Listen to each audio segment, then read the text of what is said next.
ഔദ്യോഗിക പരിപാടികളിൽ വന്ദേമാതരം നിർബന്ധമാക്കി കേന്ദ്ര ആഭ്യന്തര മന്ത്രാലയത്തിന്റെ ഉത്തരവ്. ബംഗാൾ തെരഞ്ഞെടുപ്പ് മുൻനിർത്തി വന്ദേമാതരത്തെ രാഷ്ട്രീയ മുതലെടുപ്പിന് ഉപയോഗിക്കുന്നു എന്നാരോപിച്ച് പാർലമെന്റിൽ പ്രതിപക്ഷം പ്രതിഷേധിച്ചു.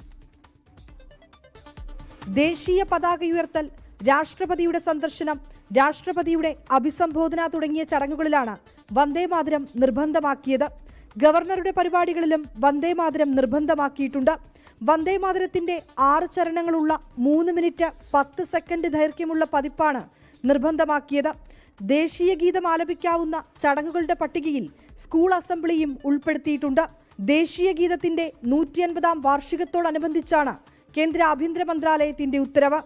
എന്നാൽ ബംഗാൾ തെരഞ്ഞെടുപ്പ് മുന്നിൽ കണ്ട് രാഷ്ട്രീയ മുതലെടുപ്പിനുള്ള ശ്രമമാണെന്ന് തൃണമൂൽ കോൺഗ്രസ് ആരോപിച്ചു. കേന്ദ്ര ആഭ്യന്തര മന്ത്രാലയത്തിന്റെ ഉത്തരവിനെതിരെ സഭയിൽ പ്രതിപക്ഷം പ്രതിഷേധിച്ചു. ദേശീയ ഗാനവും ദേശീയ ഗീതവും ചൊല്ലേണ്ടിടങ്ങളിൽ വന്ദേമാതരം ആദ്യം ആലപിക്കണം. സിനിമാ തിയേറ്റർ പോലുള്ള പൊതു ഇടങ്ങളിലും വന്ദേമാതരം കേൾപ്പിക്കാം. എന്നാൽ ഇത്തരം ഇടങ്ങളിൽ എഴുന്നേറ്റ് നിൽക്കേണ്ടതില്ലെന്നും കേന്ദ്ര ആഭ്യന്തര മന്ത്രാലയത്തിന്റെ ഉത്തരവിൽ പറയുന്നു. 24 ഡൽഹി. ലോകത്തെവിടെയായാലും ഏത് സമയത്തും 24 വാർത്തകളും ഓഗ്മെന്റഡ് റിയാലിറ്റി പാക്കേജുകളും എക്സ്പ്ലെയിനറുകളും വിശദമായി കാണാൻ ഞങ്ങളുടെ യൂട്യൂബ് ചാനൽ നിങ്ങൾക്ക് സബ്സ്ക്രൈബ് ചെയ്യാം.